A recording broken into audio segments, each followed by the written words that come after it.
प्रिय विद्यार्थियों नमस्कार। क्लास 10th की बात करता हूं। क्लास 10th में यहां आपका इस क्लास का फर्स्ट पार्ट कंप्लीट हो चुका है और फर्स्ट पार्ट में मैं आपको यहां एक पत्र लिखवा चुका हूं। वो पत्र आपका एक्स्ट्रा क्लास के ऊपर था।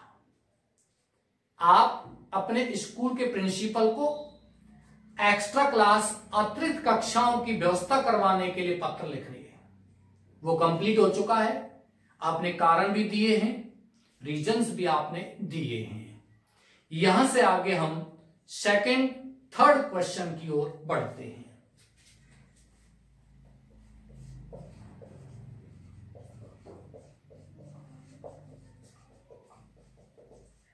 You are the principal of Government Senior Secondary School, Sikar.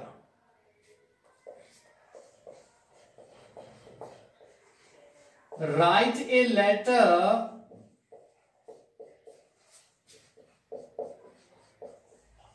to the collector of your district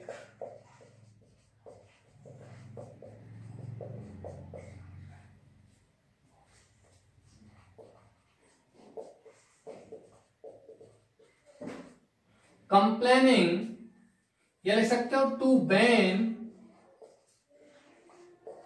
on the use of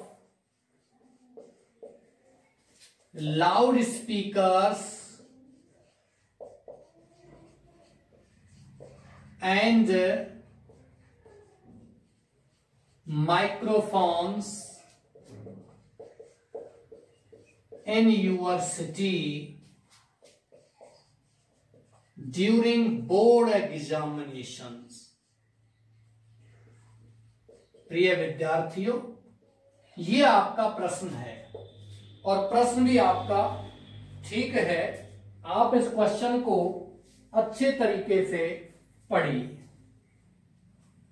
प्रश्न कह रहा है you are the principal of government senior secondary school. ध्यान रखना है, आप पत्र लिखने वाले हो। हम यहां प्रिंसिपल सर को पत्र नहीं लिख रहे हैं। पत्र लिखने वाला कौन है? प्रिंसिपल। कहां का प्रिंसिपल है? Government senior secondary school Sikar का प्रिंसिपल है। तो प्रिय विद्यार्थियों, सबसे पहले जो बात करते हैं वो आता है सेंडर्स एड्रेस, पत्र भेजने वाले का पता। तो आपको यहां पत्र भेजने वाले का पता मिल गया। कौन सा? Government senior secondary school Sikar. ये आपका हो गया सेंडर्स एड्रेस। दूसरा, ध्यान रखिए, प्रश्न को अच्छे से पढ़िए और प्रश्न को पढ़ते पढ़ते आप ऊपर से चीजों को करते चलिए कि प्रश्न में आपका क्या सेंडर्स एड्रेस दिया हुआ है या नहीं दिया हुआ। नंबर 1 तो ये हो गया। नंबर दूसरी बात आती है, एड्रेस में यहां आपका नेम ऑफ द प्लेस, स्थान का नाम दिया हुआ है। फिर कह रहा है write a letter to the collector of your district. तो यहां कलेक्टर दिया हुआ है, जिले का कलेक्टर दिया हुआ है। तो आपका नेम ऑफ द पोस्ट यहां दी हुई है, पद का नाम यहां दिया हुआ है। तो पद के नाम के नीचे हम बात करते हैं, यहां पद के नाम के नीचे आपको लिखना है name of the institute, name of the department, यानी कि संस्था का नाम या कह सकते हो विभाग का नाम। तो यहां विभाग कौन सा दिया हुआ है? केवल डिस्ट्रिक्ट सीकर। केवल क्या लिखना है? सीकर डिस्ट्रिक्ट दिया हुआ है। तो ध्यान रखिए, सेंडर्स एड्रेस, डेट आप कोई भी लिख सकते हो, पर ध्यान रखना है यहां प्रश्न है बोर्ड एग्जामिनेशन के समय पर आपको डिस्टर्ब किया जा रहा है किनके द्वारा? लाउड स्पीकर, माइक्रोफोन्स के द्वारा। तो आपकी डेट भी लगभग उतनी होनी चाहिए जो बोर्ड एग्जामिनेशन के आसपास का समय हो।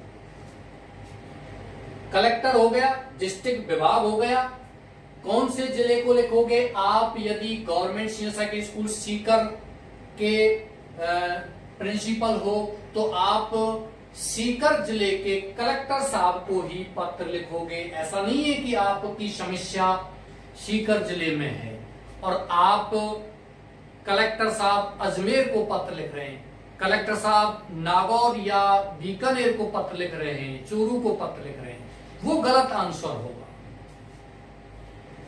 सब्जेक्ट दिया हुआ है to ban on the use of loud speakers and microphones. ये आपका इतना बड़ा सब्जेक्ट हो गया। सब्जेक्ट के नीचे सर मैडम लिखने के बाद आप पत्र लिखना शुरू कर दोगे और कौन कौन से कारण दिए हुए उन कारणों का उल्लेख करोगे। मैं आशा करता हूं क्वेश्चन आपने बहुत अच्छे से पढ़ लिया है। यहां से आगे तो सबसे पहले आपको लिखना है यहां address GOVT government senior secondary school Sikar. यहां आपको लिखना है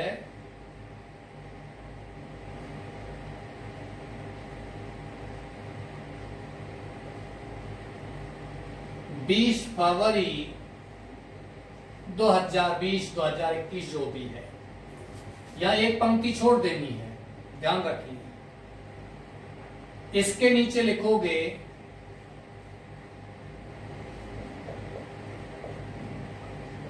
the district collector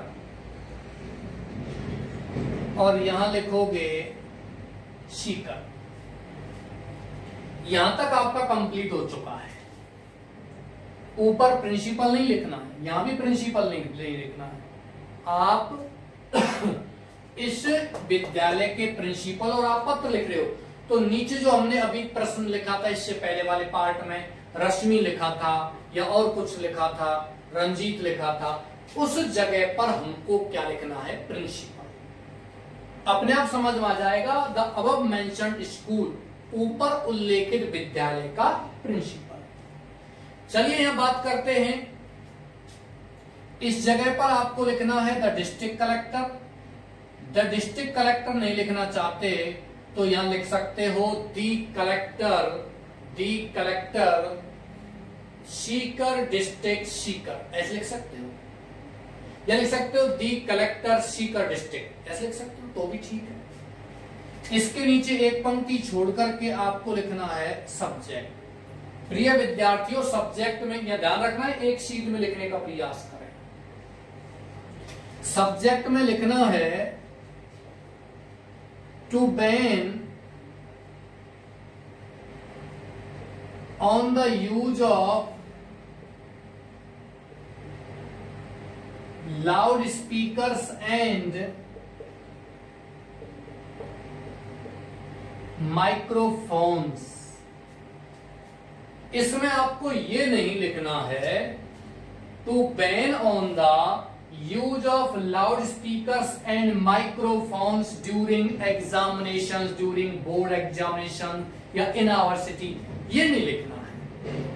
the name of place, time, ETC, ये ETC आपको सब्जेक्ट में नहीं लिखनी है, ये ध्यान रखना।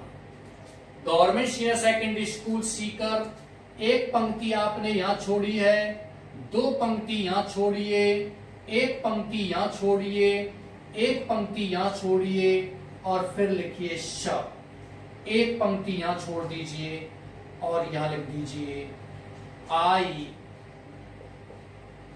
want to bring to your kind notice towards my this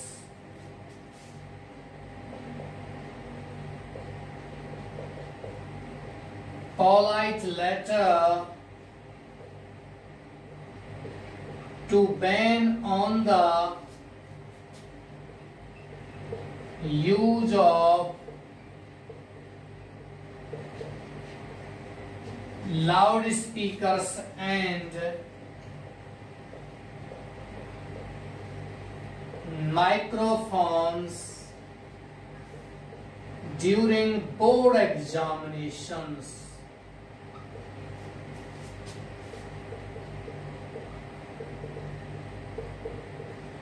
board का बी आप स्मॉल भी बना सकते हो तो भी सही है। हम बीच सेंटेंस में केवल नाम का अक्षर पहला कैपिटल बनाते हैं, बाकी स्पेलिंग का नहीं बनाते। दूसरी बात, कोई भी ऐसी स्पेलिंग हो अंग्रेजी भाषा की जो हमारे लिए बोलचाल में कॉमन हो चुकी है, सामान्य हो चुकी है, उसको भी आप कैपिटल में बना सकते हो। ड्यूरिंग बोर्ड एग्जामिनेशंस, यहां तक बात करते हैं। I want to bring to your kind notice towards my this polite letter. मैं वांट चाहता हूं, टू ब्रिंग लाना, टू योर काइंड नोटिस तुम्हारा दयालु ध्यान, टूवर्ड्स माने की ओर, माय माने मेरे, दिस माने इस, पोलाइट माने विनम्र या नम्र, लेटर माने पत्र की ओर, टू बैन प्रतिबंध लगाने के लिए, on the use of loud speakers, loud speakers के उपयोग पर, एंड माइक्रोफोन्स के उपयोग पर। ड्यूरिंग बोर्ड एग्जामिनेशंस, बोर्ड परीक्षाओं के दौरान, ऐसा लगा लीजिए, बोर्ड परीक्षाओं के दौरान।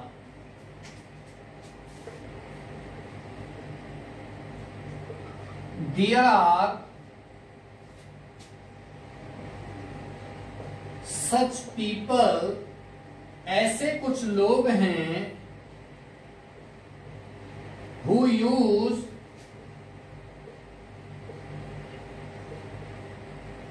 loudspeakers and microphones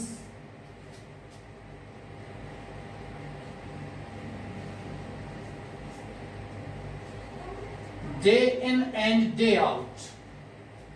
कॉपी करते चलिए इसको, साथ साथ ही आप कॉपी करते चलोगे तो समझते भी चलोगे। मैं बिल्कुल धीमे धीमे लिख रहा हूं, और आपको लग रहा है सर और धीरे लिखिए, तो मैं आप मुझे कमेंट बॉक्स में भी डाल सकते हो, कमेंट बॉक्स में लिख सकते हो।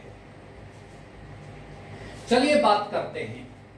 देयर आर सच पीपल, सच नहीं लिखते हो तो लिख सकते हो सम, कुछ लोग हैं, और सच पीपल माने ऐसे लोग हैं, हु यूज जो उपयोग करते हैं, लाउड स्पीकर्स का एंड माइक्रोफोन्स का, day in and day out, दिन और रात।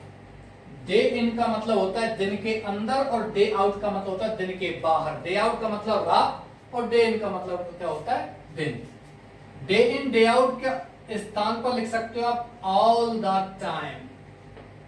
क्या लिख सकते हो? इसके स्थान पर आप लिख सकते हो कि कुछ लोग हैं जो पूरे समय इनका उपयोग करते हैं, all the time. Day in और डे आउट के स्थान पर क्या लिख सकते हो, ऑल द टाइम। यदि आप ये भी नहीं लिखना चाहते तो लिख सकते हो डे एंड नाइट। क्या लिख सकते हो, day and night. There are such people who use loud speakers and microphones all the time. Microphones day and night, दिन रात उपयोग करते हैं, दिन रात या पूरे समय उपयोग करते हैं, या day in and day out उपयोग करते हैं।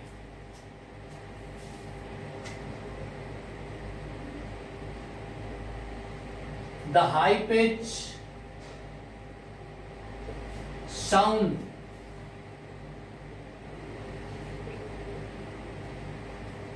coming from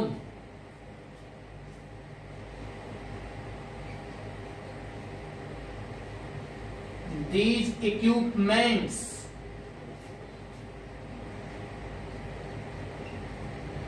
disturbs the study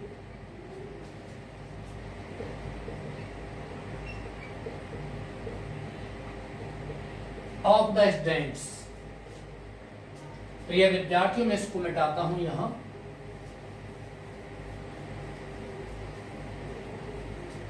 Hindi अब सुनिए।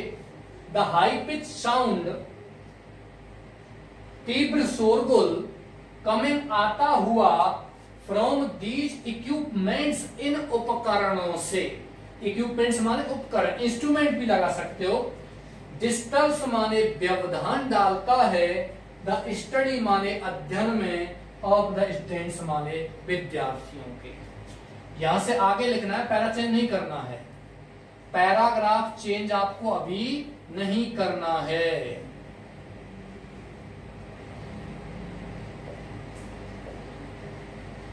The students can neither concentrate on their studies nor sleep well.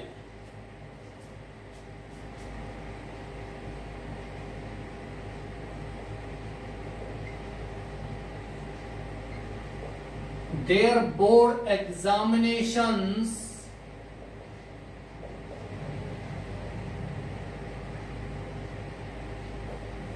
are at hand. उनकी बोर्ड परीक्षाएं निकट हैं, नजदीक हैं। अब आपको पैरा चेंज करना है, लेकिन उससे पहले आप इसका हिंदी अर्थ समझिए। द स्टूडेंट्स, विद्यार्थी, कैन नाइदर कंसेंट्रेट, ना तो कैन कंसेंट्रेट माने ध्यान केंद्रित कर पाते हैं, ऑन देयर स्टडीज अपने अध्ययन पर, नॉर ना ही स्लीप सो पाते हैं, वेल माने ढंग से। प्रिय विद्यार्थियों, कंसेंट्रेट का मतलब होता है ध्यान केंद्रित करना। जैसे कई बार बोलचाल में, स्पीकिंग इंग्लिश में मैं आपको बता देता हूं, कंसेंट्रेट ऑन योर स्टडी, अपने अध्ययन की ओर ध्यान केंद्रित करिए। एक शब्द और है कंसेंट्रेट के अलावा, मेडिटेट, मेडिटेशन जिसको कहते हैं। मेडिटेशन माने भी ध्यान केंद्रित करना होता है, लेकिन हम जब ईश्वर प्राप्ति के लिए, आध्यात्मिकता के लिए हम ध्यान मग्न बैठते हैं, उसको हम कहते हैं मेडिटेशन। उसको क्या कहते हैं? मेडिटेशन। ये योग की एक विधि है, ध्यान योग की विधि है मेडिटेशन। यानी कि हम आध्यात्म में ध्यान केंद्रित करते हैं, ध्यान मग्न हो जाते हैं, वो मेडिटेशन। और हम किसी चीज के प्रति, किसी पॉइंट के प्रति, किसी बिंदु के प्रति यदि हम अपना ध्यान केंद्रित करते हैं तो उसे कहते हैं कंसेंट्रेशन। उसे क्या कहते हैं? कंसेंट्रेशन, यानी कि ध्यान केंद्रित। नाइदर कंसेंट्रेट, ना तो ध्यान केंद्रित कर पाते हैं, ऑन देयर स्टडीज अपने अध्ययन पर, नॉर ना ही स्लीप वेल अच्छे से सो पाते हैं। There board examinations are at hand, उनकी बोर्ड परीक्षाएं आर एट हैंड निकट हैं। मैंने बताया था ना, नियर माने निकट और एट हैंड माने निकट। आप इस एट हैंड के स्थान पर एक शब्द और लिख सकते हो, वो कौन सा है? Near, NEAR। चलते हैं यहां से आगे, आपको पैरा चेंज करना है। Therefore, you are requested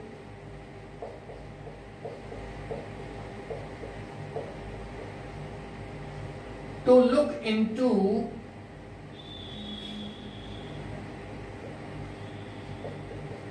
the matter and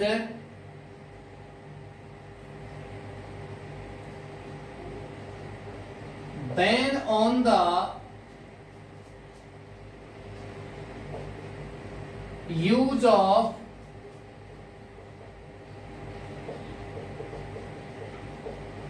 high pitch sound equipments. आप हाई पिच साउंड इक्विपमेंट नहीं लिखना चाहते, लिख सकते हो to ban on the use of loud speakers and microphones. Sound equipments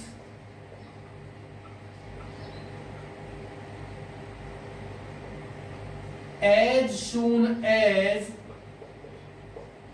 possible।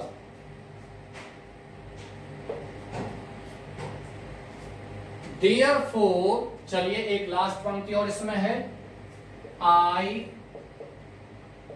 not only hope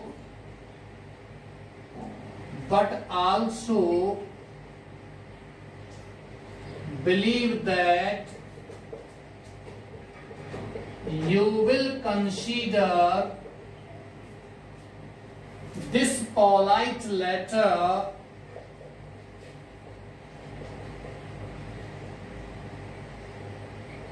favorably। Thanks।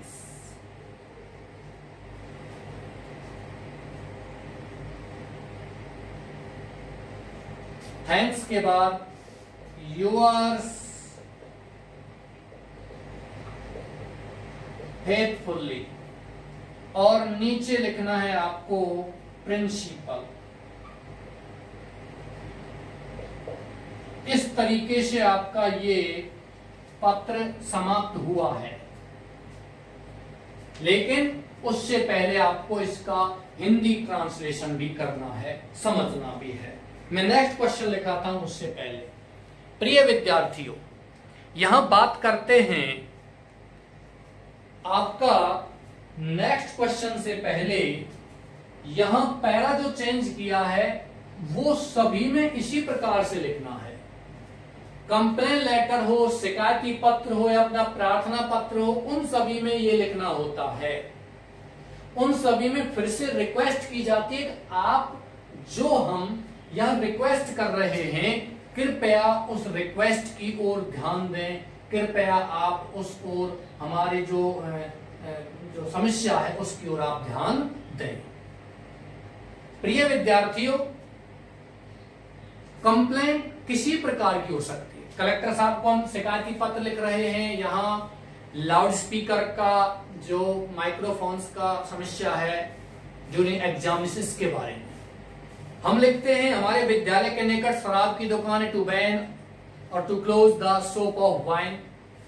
हम यहाँ लिखते हैं इलेक्ट्रिसिटी जो सप्लाई है, power supply in our area वो बाधित है। वाटर सप्लाई जल आपूर्ति है वो भी बाधित है। इसके बारे में हम लिखें, हमारे क्षेत्र में जो पोस्टमैन है वो अच्छे से कार्य नहीं कर रहा है। He does not come daily, वह रोजाना नहीं आता। ही इज इरेगुलर, वह अनियमित है। He throws our letters here and there, हमारे पत्रों को इधर फेंक देता है। We do not get our letters and parcels on time, हम हमारे पत्रों को और पार्सल को समय पर प्राप्त नहीं कर पाते हैं। We face so many difficulties due to और because of the negligence of postman. Postman की जो खराब छवि है, पोस्टमैन का जो गलत कार्य है, उसकी वजह से हम अपने पत्रों को प्राप्त नहीं कर पाते, वो समस्या का सामना करते हैं।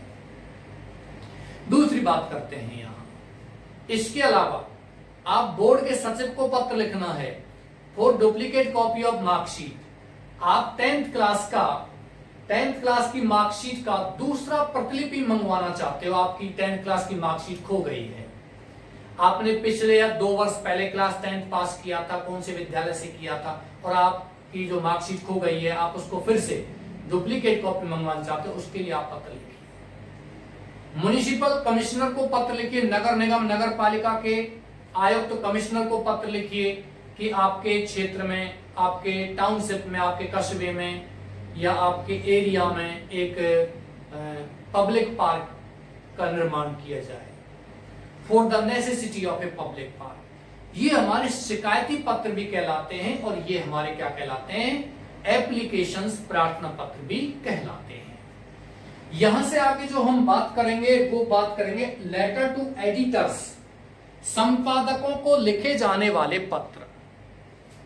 संपादकों को जो पत्र लिखे जाते हैं, लेटर टू एडिटर लिखे जाते हैं, वो पत्र लिखे जाते हैं। नंबर 1 तो हमारी समस्या की ओर यदि अधिकारियों ने ध्यान नहीं दिया है तो हम उस समस्या को ऊपर पहुंचा सकते हैं, यानी कि पत्र पत्रिकाओं में निकलवा सकते हैं, जिससे कि पत्र पत्रिकाओं में वो समस्या वो खबर छपेगी और उस समस्या की उस खबर की ओर अधिकारी, राजनेता या आम जनता का ध्यान जाएगा, फिर अधिकारी उस ओर एक्शन भी लेंगे, कार्य भी करेंगे। और दूसरा लेटर टू एडिटर लिखे जाते हैं कि हम किसी सामाजिक इश्यू पर, सोशल इश्यू, सामाजिक मुद्दे पर हम, राष्ट्रीय मुद्दे पर हम लोगों को जागरूक करने के लिए अपने विचार देना चाहते हैं, लेख लिखना चाहते हैं, तो आप उस बिंदु पर भी एडिटर को पत्र लिख सकते हैं। फिर आता है बिजनेस लेटर, व्यापारिक पत्र। व्यापारिक पत्रों में क्या होता है, एक प्रतिष्ठान किसी दूसरे प्रतिष्ठान को सामान मंगवाने के लिए या सामान की इंक्वायरी, पूछताछ, जांच करने के लिए पत्र लिखता है। और लास्ट का आता है जॉब लेटर, नौकरी के लिए पत्र। किसी भी संस्थान के द्वारा, कोई प्रतिष्ठान के द्वारा, इंस्टीट्यूट के द्वारा एक विज्ञापन दिया जाता है कि उस इंस्टीट्यूट को, संस्थान को इस पद वाले व्यक्ति की आवश्यकता है, और वो पद वाला व्यक्ति आपको, वो पद वाला व्यक्ति जहां दिया हुआ है विज्ञापन में, उस पद के लिए आप क्या लिखोगे, एप्लीकेशन लिखोगे। वो कहलाता है जॉब एप्लीकेशन, जॉब लेटर। जैसे कि स्कूल में प्रिंसिपल पोस्ट के लिए आवश्यकता है, विद्यालय ने क्या करवा दिया, विज्ञापन ने करवा दिया, तो आप उस प्रिंसिपल पोस्ट के लिए पत्र लिखोगे। उसमें सारी चीजों को आप लिखोगे कि मैं इस पोस्ट के लिए पूरी एलिजिबिलिटी यानी कि योग्यता को रखता हूं, पात्रता को रखता हूं। इस विद्यालय में किसी टीचर की आवश्यकता है, विद्यालय प्रबंधन ने उस टीचर के, उस पोस्ट के लिए एक विज्ञापन निकलवाया है, तो आप उस पोस्ट के लिए क्या लिखोगे, एप्लीकेशन लिखोगे। वो कहलाता है जॉब एप्लीकेशन, या कह सकते हो जॉब लेटर। इसके बारे में धीरे धीरे बात करते चलेंगे। पहले आपके एप्लीकेशन और कंप्लेन लेटर्स ये चलेंगे, और इसके जस्ट बाद हम ले लेंगे लेटर टू एडिटर, फिर बिजनेस लेटर, और फिर आपके जॉब लेटर्स। यहाँ इन्हीं पत्रों को हम ऑफिशियल लेटर कहते हैं, इन्हीं को कहते हैं कंप्लेन लेटर्स, इन्हीं को कहते हैं एप्लीकेशन। सारी चीजें यही हैं। Therefore, इसलिए यू आर रिक्वेस्टेड, तुमसे प्रार्थना की जाती है, to look into the matter, इस मामले में देखने की, एंड बैन और प्रतिबंध लगाने की, on the use of high pitch sound equipments. On the use मान उपयोग पर, of high pitch sound equipments माने तीव्र ध्वनि वाले उपकरणों की ओर, एज सुन एज पॉसिबल, जितनी जल्दी, जितनी संभव हो। आई नॉट ओनली होप, मैं केवल आशा ही नहीं करता हूं, बट आल्सो बिलीव, बल्कि विश्वास भी करता हूं, दैट यू विल कंसीडर, कि तुम मानोगे, दिस पोलाइट लेटर्स, विनम्र पत्र को, फेवरली माने मेरे पक्ष में। थैंक्स, धन्यवाद, या थैंकिंग यू, या थैंक यू, ये आप लिख सकते हो। इसके नीचे एक पंक्ति छोड़नी है, यहां भी एक पंक्ति छोड़नी है, मतलब थोड़ी थोड़ी जगह छोड़ करके आपको ये लिखना है। और नीचे प्रिंसिपल लिखना ना भूलें, क्योंकि प्रश्न में ये स्पष्ट रूप से दिया हुआ है। प्रिय विद्यार्थियों, आज के दोनों पार्ट्स का ये क्लास आपकी समाप्त हो चुकी है। आपने इसका स्क्रीनशॉट भी ले लिया होगा। आप वीडियो को पॉज करके भी इसको आराम से, आसानी से लिख सकते हो। कोई भी समस्या, स्पेलिंग संबंधी समस्या, ट्रांसलेशन संबंधी समस्या, कोई भी दिक्कत आपको आती है, यू कैन कॉल मी और you can WhatsApp me. WhatsApp पर भी you can send any message. इसी के साथ मैं आज की क्लास यहां समाप्त करता हूं। आशा करता हूं आप सभी को ये क्लासेज अच्छी तरह लाभ दे रही होंगी। आप इन क्लासेज का अधिक से अधिक लाभ लें, अपने आप को प्रिपेयर करें, प्रिपेयर यूर सेल्फ, अपने आप को तैयार करें फॉर फ्यूचर, भविष्य के लिए। धन्यवाद, थैंक यू वेरी मच।